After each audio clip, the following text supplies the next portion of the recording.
Thank you very much for that, Matt, and thanks to Recruiting Blogs for helping us to organise the webinar today. So before I hand over to Jeff, I'm just going to give you a little bit of company background about RolePoint and what we do here. So Jeff, if you could just go on to the next slide. So we're based between San Francisco, New York and London, and we essentially help companies increase their employee referral rates. We work with companies from a few hundred employees up to over 100,000. So names you might recognise are Informatica, Sodexo, Kelly Services, Zip Realty, DTS.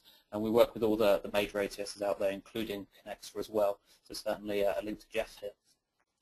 In addition, we're backed by some investors you might recognise, people like Eric Schmidt's fund over at Google, a lot of the Facebook executive teams. We are very focused on social networks and helping companies allow their employees to get their recruit messages out to their contacts, in addition to certain notable CTOs like Dharmesh Shah and Aaron Levy over at Box as well. So we are a software platform and a mobile platform. We work across industries, and we'll be happy to share a little bit more about what we do in terms of our platform and also share some of our content as well. So if you could move to the next slide, Jeff, I'll just share with you the advisory board as well. And I'm sure you recognize a few of the people on this. Notably, our lead advisor, Bill Borman, who often help with the rollouts. He does a lot of content on our behalf. So he's written 3 white papers now, one on mobile, one on gamification, and one called the social referral, all around employee referrals and how the landscape's really changing there. So please feel free to download those from our site. He's actually launching his mobile white paper in a couple of weeks on a webinar as well, so we'll be following up with a link. So if you're interested in that in particular, please feel free to join us in a few weeks, and we can talk a bit more about mobile. So that gives you a RolePoint in a nutshell, and please feel free to reach out to me at the end of the webinar. My contact details are over there. And I'll introduce Jeff. So Jeff is currently the Global Director of Sourcing Science for Connexa, recently acquired by IBM. He's had over 18 experience as a talent acquisition leader and sourcing strategist and trainer. And he's really put together a lot of interesting products in the space and helped a lot of companies really work on their mobile and social recruiting strategies. So without further ado, I'll happily pass over to Jeff and let him take it away. Thank you very much, Matt. Thank you very much, Cass. Appreciate everything. Appreciate Recruiting Blogs for sponsoring this, and of course RolePoint for sponsoring it. At IBM, we're really focused on building a smarter workforce. Energizing life's work is the purpose of a smarter workforce. Whether your work is in HR, IT, marketing, or customer service, we're here to re-energize the resources, solutions, and outcomes you need to do your work in the most fulfilling way possible. Because it's no longer just about talent, technology, or commerce, it's about connecting all three to energize life's work. We hope that you can join us at Connect's World Conference. It's also known as IBM Connect 2014. Take a look at the website, and if you can join us on January 27th and 28th in Orlando, Florida, that'd be great. We'd love it. So, harnessing the power of referrals in your sourcing strategy. That's what we're here to talk about today, ramping up your employee referral programs. So why are we talking about employee referral programs? Most recruiters are familiar with, in fact, 97% use Post Search and Pray, post a job on the job board, search the job board, pray you can find the right candidate or the right candidate can find you. They're also engaged in tons of sourcing, internet sourcing, social media sourcing, etc. They're also deploying various social media strategies and recruitment marketing tactics. Posting jobs on job boards is just one avenue. There's also pay-per-click campaigns and banner ads and things like that. And all those tactics work. They work very well most of the time. But for how much longer are they going to work, right? So we need to start planning ahead. When Post Search and Pray fails, when none of the tools in your sourcing toolbox seem to work, when all of your social media and recruitment marketing just isn't getting to the hire, what do you need to do? You need a plan, and that plan must include employee referral programs. We're going to go over all the reasons why, go over some of the best practices, and I'll even give you some kind of behind the scenes, pull back the curtain a little bit on some of the tactics that we use here at Connexa. So, even when these programs work, Post Search and Pray, social media, video, email, all the YouTube and Facebook, Instagram, etc., even when all this stuff works, it's expensive, it's time intensive, and obviously some of these items require a lot of training. So, did I mention these things are expensive? Businesses around the world spend over $3,300 per hire on recruiting, and this budget has increased by almost 6% in the last year. This equates to about $72 billion on a yearly basis that corporations in the United States are spending to hire candidates. So, why do we want to do employee referral programs? First of all is to lower our CPAs, or our cost per hire. The next is get higher quality candidates. We're hoping that our current employees, who are very good employees, quality candidates, will know other quality candidates. Birds of a feather flock together. That's the philosophy. The next is a lower turnover rate. People that work together are also friends together. They refer other friends, bring them into the organization, and we have a lower turnover rate. That's basically what the philosophy is. So, I'll look at the job board applicant. Referrals are more than twice as likely to be interviewed, and conditional on interview, about 40% more likely to receive an offer. This information was done from a New York Federal Reserve. They did a massive report, very statistical, analytical report. There's a link down the bottom where you can download that report. So this tells you that they're more than twice as likely to be interviewed and 40% more likely to receive an offer after they get an interview. So employee referrals get hired. So how do we do this? The best thing about employee referrals is it's not industry specific. You can source for any job title in any industry for any company anywhere in the world more successfully. How do you do that? Well, by asking your employees for referrals. Your employees know other people that have the skill sets that you're looking for. The best way to do this is you can use an ERP software platform like RolePoint, and there's lots of other ones out there. You can also use automated distribution using email updates and internal social networking platforms. I know here at IBM we've got the W3 platform and Blue Pages and things like that we can ask for referral for difficult to fill jobs that IBM's trying to fill. And then recruiters can also ask. I'm assuming that a lot of the people came in from recruitingblogs.com and some of their affiliates and things like that. So a lot of people in this call are probably recruiters. So we'll spend a little bit of time talking about how recruiters can ask applicants and new hires for referrals.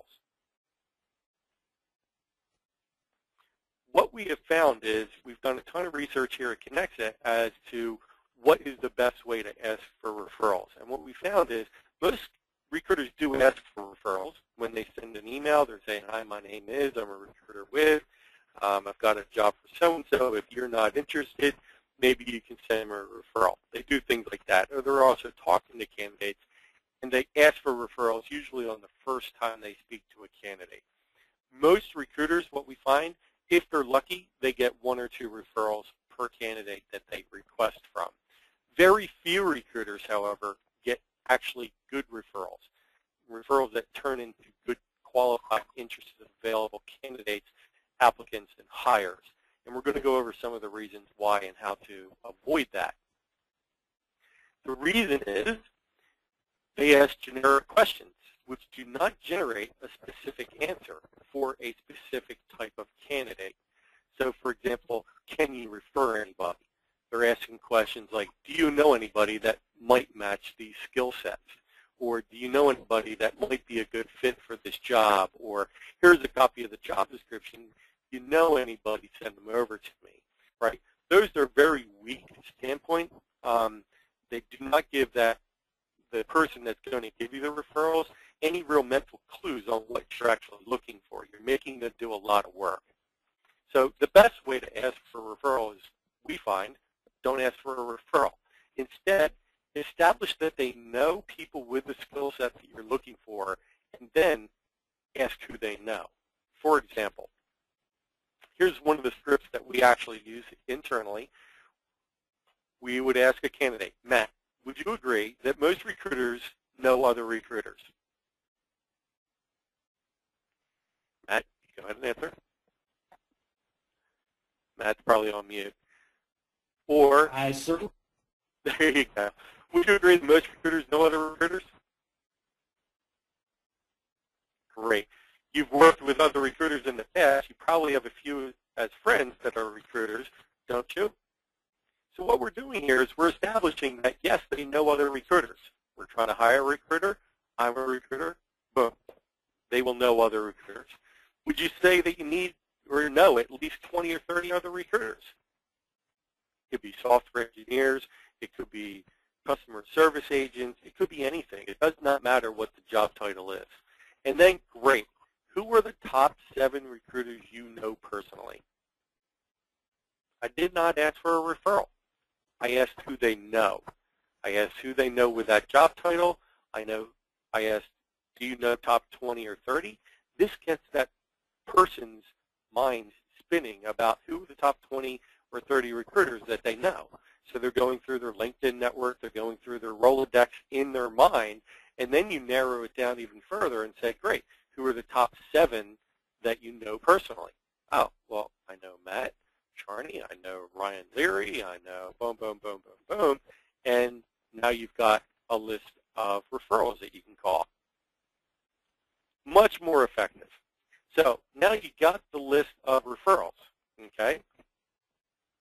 Now we can look them up on LinkedIn. We can ask that person to get their phone numbers for us or email addresses. How we usually approach these types of referrals is we treat them just like any other passive candidate. So first one is, hi, Matt, my name is, and I'm from, name your company. I'm from IBM. I was asked to approach you in confidence about a recruiter position here at IBM. In fact, you were referred by an internal candidate who asked to remain anonymous at this point. If the right opportunity were presented to you, would you at least be open to hearing about it? Or you would be at least be open to hearing about it, wouldn't you? So these are really good questions that you can ask a candidate, and this gets them out of automated response mode. Okay, it gets them curious. You built up a little bit of rapport, and you get them out of automated response mode. What's automated response mode? If you go into a store, and let's say you go into a shoe store, and the salesperson comes up to you, salesperson is going to ask, hi, may I help you? Your automatic response mode is, no thanks, I'm just looking. This gets them out of the automated response mode. If you were to call up a typical passive candidate and ask them, are you looking for a new job? They're going to say, no, I already have a job, or no, not interested right now. These types of approaches get them out of automated response mode. You ask a question that it's very difficult to answer no to. So if the right opportunity were presented to you, you would at least be open to hearing about it, wouldn't you? Well, yeah, you'd have to be brain dead not to say yes to that, right? So that's the whole point of this. Pique their interest, say they were referred by an internal candidate.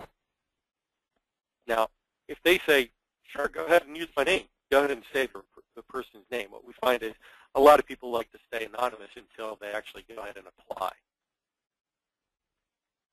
So by the numbers.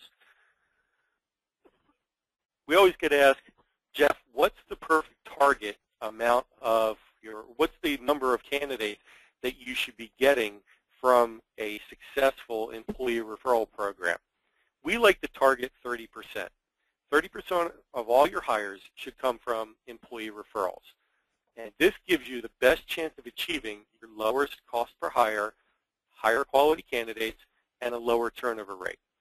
And it's estimated that every employee knows 7 people that are qualified for open positions at your company right now. That's a 7-to-1 ratio. So for every employee that your company has, they know 7 people. Now the cool thing about it is we're going to teach you how to take those 7 people and turn it into 49 people. Okay, the power of networking. So by the numbers, under 30%, here's what you're going to notice. If you go under 30%, you're most likely going to see some lower CPH, cost per hire. But these are going to have a slower realization, the higher quality candidates and the lower turnover rate. And the reason why is these are typically metrics driven and time-based driven. It's very difficult to measure turnover rates, lower turnover rates for candidates that were hired off of an employee referral over a 3-month period or a 6-month period. They take a little bit longer, 6 months, a year, maybe even a year and a half or 2 years. Same thing with higher quality candidates. How do you measure higher quality candidates? Every company has their own different measurements, but these are typically from, are they being promoted? Are they getting higher employee evaluations, higher employee evaluations, things like that. Are they getting promoted? Are they getting salary increases, things like that? So the metrics and time-based things, they take a little bit longer to realize, especially when you're under 30%. So what happens when you're over 30%? You're most likely going to notice a drastic decrease in your cost per hire, increase in higher quality candidates, especially over time, and then also your higher turnover rate. But you are at risk at some other things that kind of come into play here. As the percentage concentration of employees' referrals increases, the candidate pool might get diluted in unforeseen ways. So what does that mean? Your organizational culture might start changing unexpectedly. So you might have a negative impact. You might also have a positive impact, but more likely when you're pushing in this many candidates from one source of candidates, employee referrals, you might have a negative impact. You also may have some diversity slates getting skewed, either underrepresented or overrepresented minorities. So your diversity slates, birds of a feather flock together, guys. So your diversity slates, if you have a high minority pool in your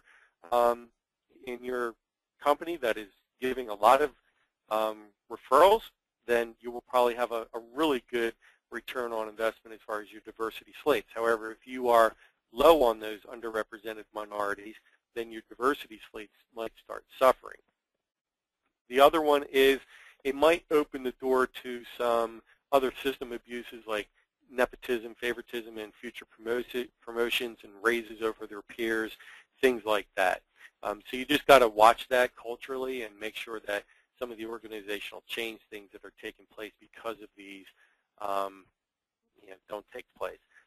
We have noticed, I've heard kind of horror stories that some of our companies really want to get up to a 50% employee referral base because they see the golden egg, which is lower cost per hire and higher quality candidates, but understand they do come at a higher cost. Here's the main reason why I don't like saying more than 30%. I develop sourcing strategies all the time, and I've been doing it for 15 or 18 years, something like that. When any one bucket exceeds 25 or 30%, so employee referrals, direct source, job boards, search engine optimization, internet, or social media, if you take any one of those big buckets and it exceeds 25 or 30%, what happens when it goes away? What happens if for some reason you need to do a layoff and now your employee referrals may dry up? So now you don't have those employee referrals coming in anymore.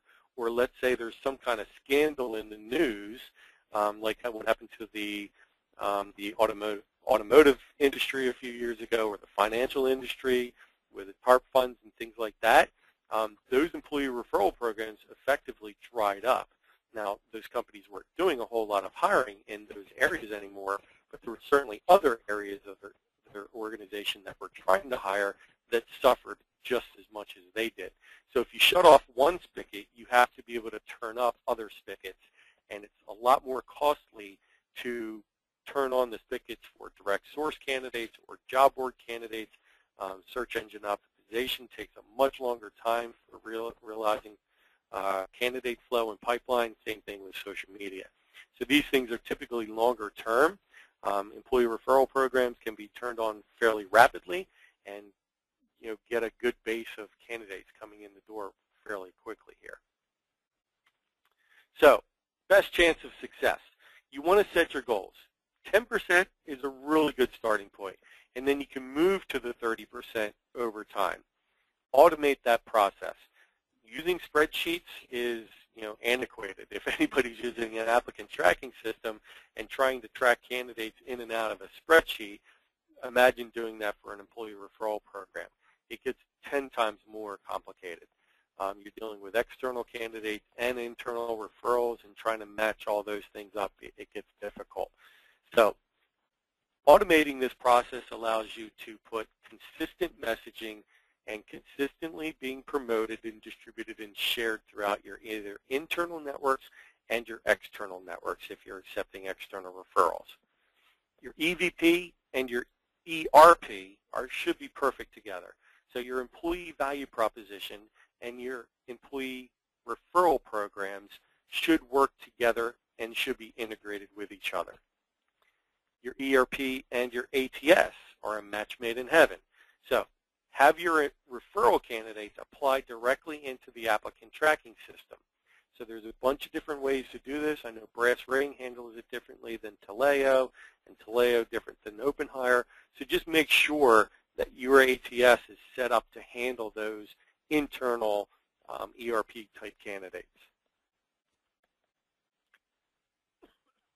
Make it social.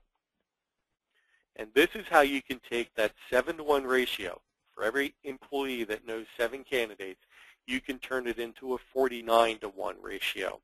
So for every one of those 7, if they give you 7 referrals as well, then that's a 49-to-1. Tap into the employee relationships and go from 7-to-1 to a 49-to-1.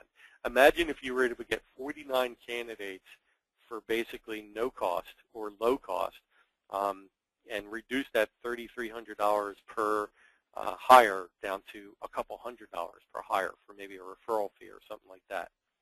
Incentives do work, but they don't always need to be a pay-to-play. So you don't always need to have a cash incentive.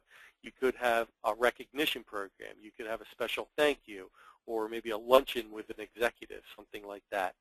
Track your metrics.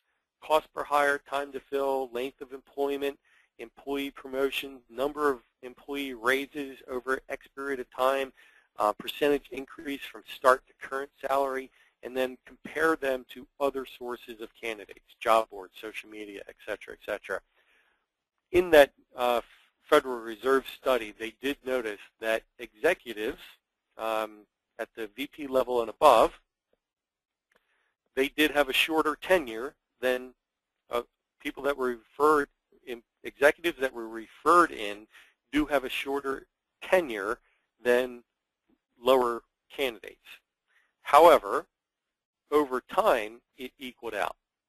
They also noticed that employee salaries for candidates that were referred into the company did have a higher starting salary, but over time, it all balanced out. So I believe it was about an $1,800 difference between referred candidates versus non-referred candidates. However, over time, over 4 or 5 years, it all equaled out. So that $1,800 was easily absorbed back in. So be able to compare those to other resources of your candidates. So know what metrics you want to track before you start implementing your ERP. Start with the basics. Cost per hire, time to fill, length of employment, employee promotions, number of raises, and then add on from there. So this is Jeff Widener.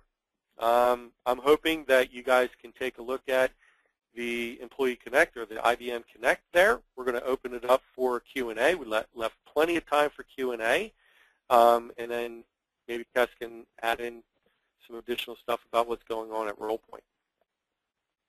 You guys want to open up the Q&A?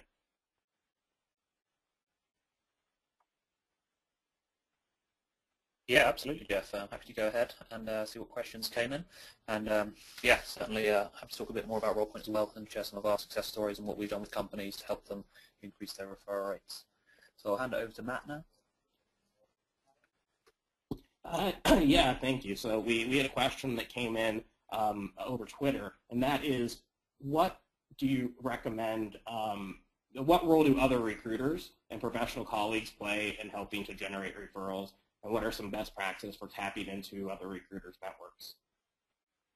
So kind of went over that right in here. Most recruiters ask for referrals anyway. I think recruiters should be the number one, or at least one of the major 3 areas. So your ERP software, should be one point of contact for asking for referrals. Your automated distribution, either email updates, these are internal updates within your company, or using an internal social networking platform if your company has one. And then lastly, you should be absolutely using your recruiters, and they should be asking all their applicants as well as new hires for employee referrals. And we went over how to do that. I'll be glad to review that if you want to. Great.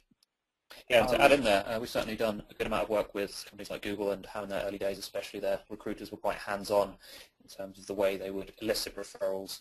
So often, maybe every 2 weeks or every month, they would get their employees into a room, sit them down, and actually ask them questions similar to those that Jeff has presented today. So, you know, who are the 5 smartest people you previously worked with? Who are the top 3 engineers that you studied with? So asking them very specific questions to really help bring their contacts to the front of mind. And I think you made a good point, Jeff, in the sense that the more specific you can be there, and the more kind of buy-in you can get with these leading questions, the more likely they are to remember those key people.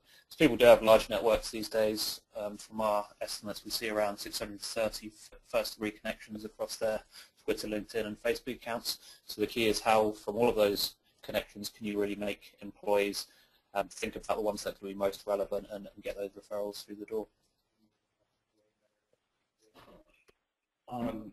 Jeff, you talked, another question came in that you had talked a little bit about building benchmarks and best practices across the industry. Can you think of any companies that you've worked with that are getting it right? And if so, how are they succeeding in kind of, you know, being best in class in referrals?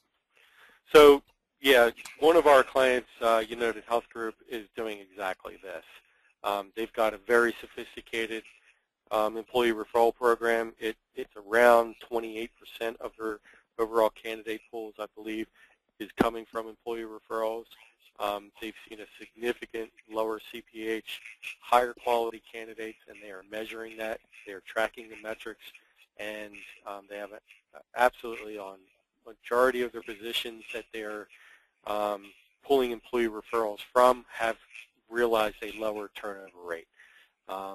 And they get approximately 7 candidates per employee referral. So that's a lot. This is where a lot of these numbers came from. So United Health Group is one of Connex's largest RPO clients, recruitment process outsourcing clients. They make anywhere between 10 and 15,000 hires per year. So it's a pretty significant statistical data set to pull data from. Another question that came in, and I think this is a situation every recruiter is dealing with.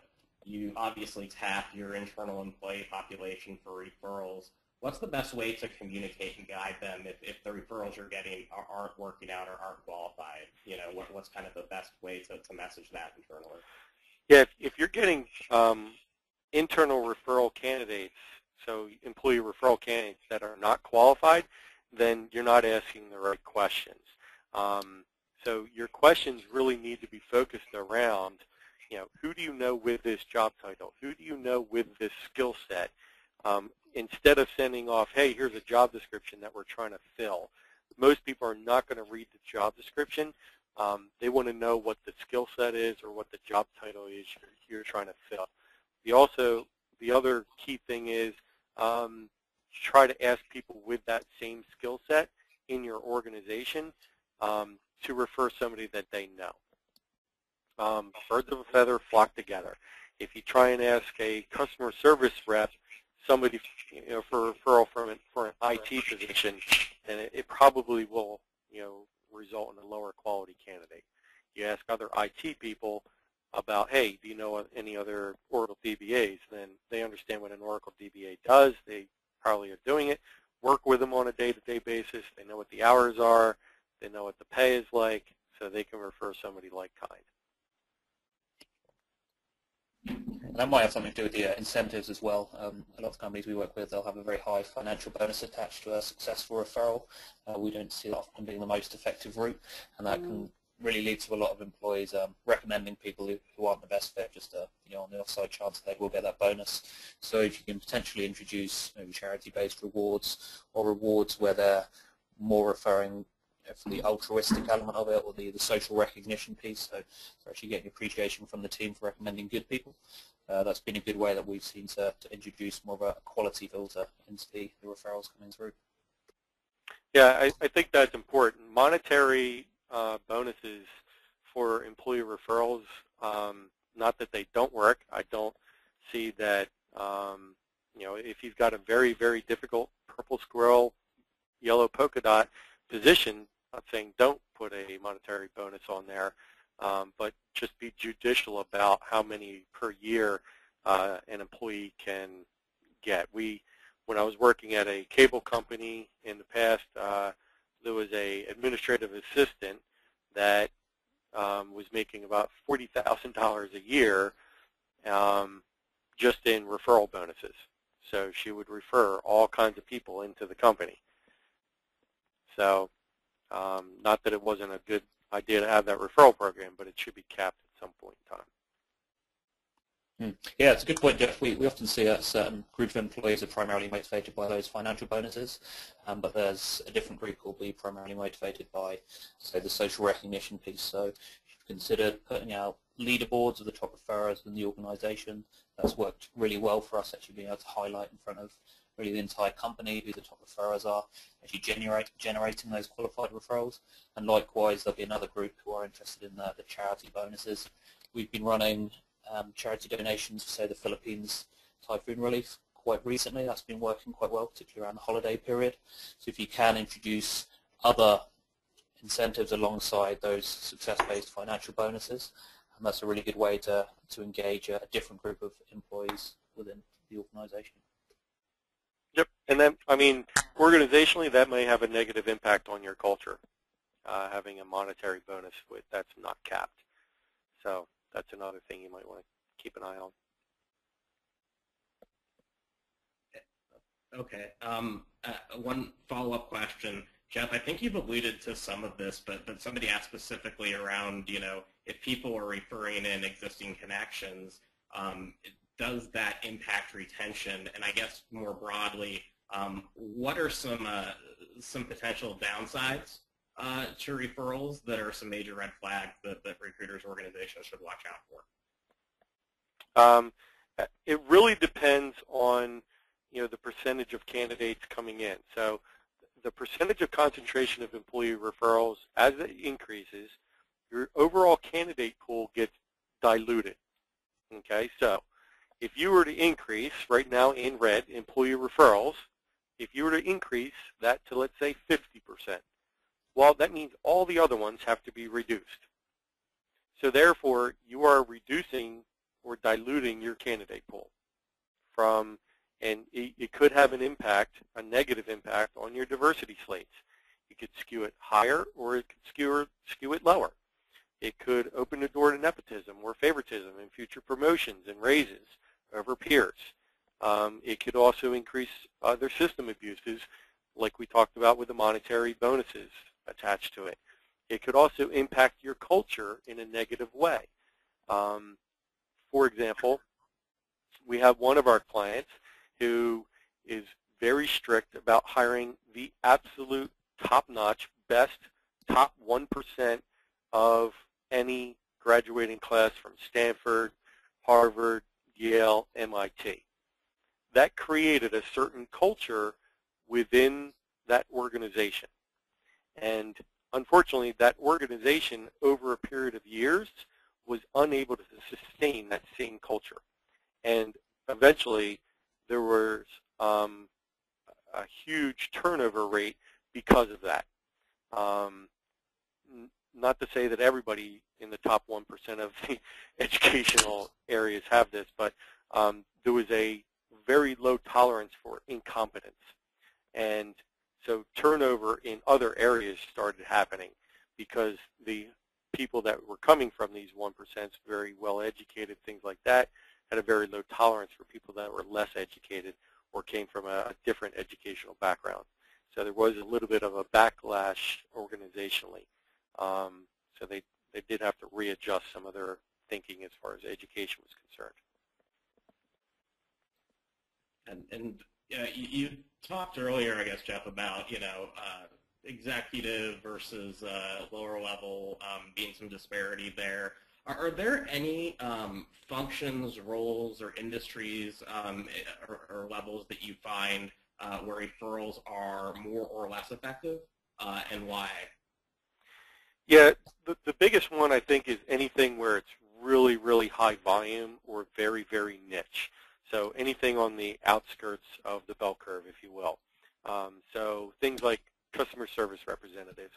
Employee referral programs will work very well in the beginning, but there's a diminishing rate of return unless you've got a high turnover rate. Once you pass 7 employees, then people have to start tapping into their extended networks, and it just does not work as well. So, typically in high turnover areas like customer service or any kind of call center, then they need to hire a much higher volume than what their current employee referrals can handle. On the other side of that bell curve is the very, very niche purple squirrel, yellow polka dot kind of candidate that you're looking for as well, where there's maybe 20, 30 in the entire United States that do what you're looking for, and it's tougher to find those candidates. And we've seen from our own statistics from our clients, and we have seen referrals work across the board, but certainly there's areas where some incentives work better than others. For example, within sales departments, the social recognition piece, being able to tap into the competitive element and the financial rewards seem to work really well. For, say, hiring engineers and specific technical positions, we've introduced some interesting rewards there, such as donations to a 1 laptop per child scheme over in Africa. And also, if there's a large corporate headquarters, being able to offer local rewards, like in the Bay Area, a trip to Napa, or over in New York, a trip to the Hamptons. If you really tailor those incentives to the particular group you're looking to increase the referrals within, we've seen a really positive impact there. And certainly some groups are more heavily networked than others as well. Again, salespeople, typically HR and recruiters, they naturally have very large networks as it's part of their roles. So being able to encourage them to share the messages across social networks, the big ones, LinkedIn, Twitter, Facebook, is very important.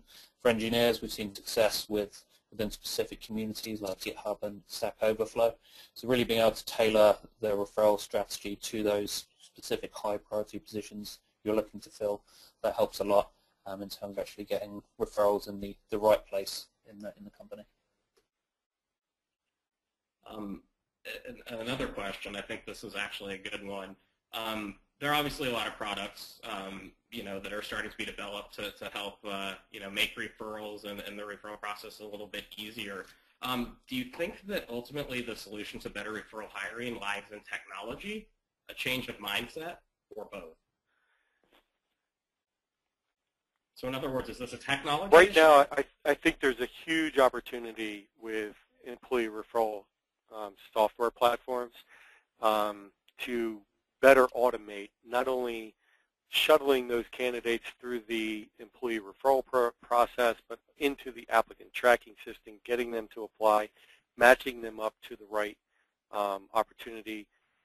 But I think technology can certainly automate a lot of this communication out to your employees and not overwhelm them so much that they get burned out on receiving email update after email update. And it's not the same update. Hey, we need to hire XYZ position.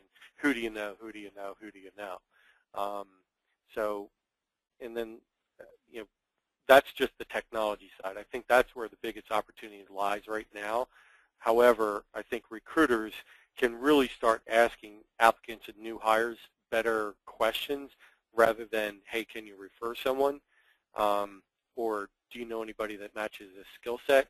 If they get trained on how to ask more specific questions to get more specific answers, then I think they'll go a lot further in their employee referral programs to begin with. Higher quality candidates.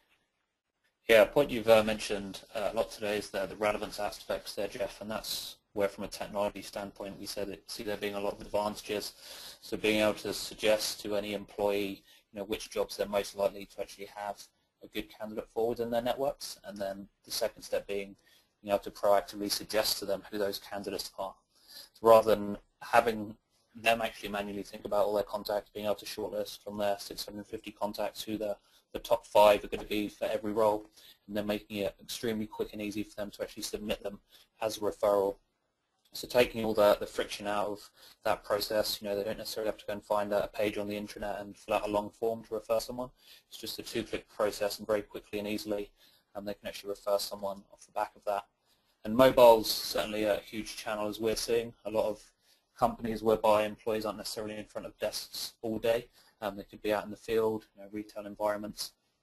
Being able to get a message to them through, say, a push notification or an SMS, likewise being able to alert them of these relevant jobs and relevant positions, and giving a lot more access to that referrals piece.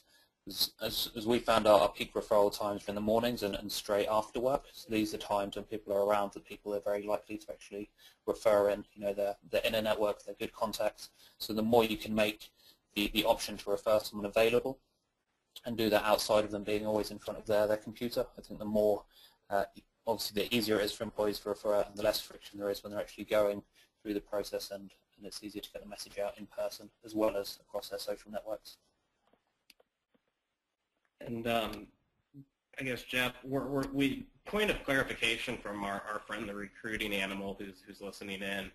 Earlier, you had mentioned the impact of referrals on diversity, and there was some confusion whether that was diversity in terms of the EEOC, AA sort of diversity, or cultural diversity, or diversity of source of hire. Could you talk a little bit more about that point? Yeah, so anytime you go over 30%, you're going to have, you open up the potential for having a negative impact on the concentration of candidates in your candidate pool. Doesn't matter whether you're talking about cultural diversity or underrepresented minorities. Either one can be impacted, either in a positive way or in a negative way. It just has to be monitored. What we noticed at one of our clients was that they had a very small pool of underrepresented minorities already employed at the organization. So in this one location, I believe it was less than 5% of the overall employee base at this one office was underrepresented minority. When they implemented their employee referral program in that office, they referred overrepresented minorities.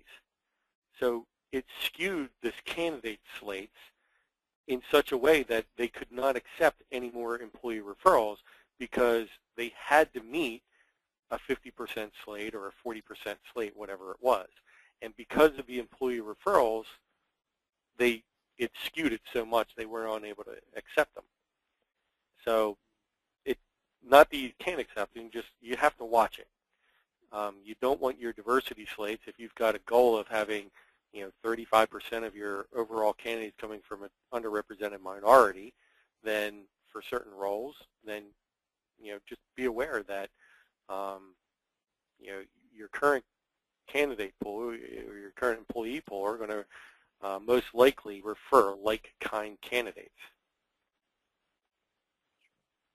Okay, and this looks like the last question that we have coming in. Obviously, you talked a little bit about scripting and asking the right questions. Have you found that there's one medium or another that's more successful in generating referrals from an initial point of contact?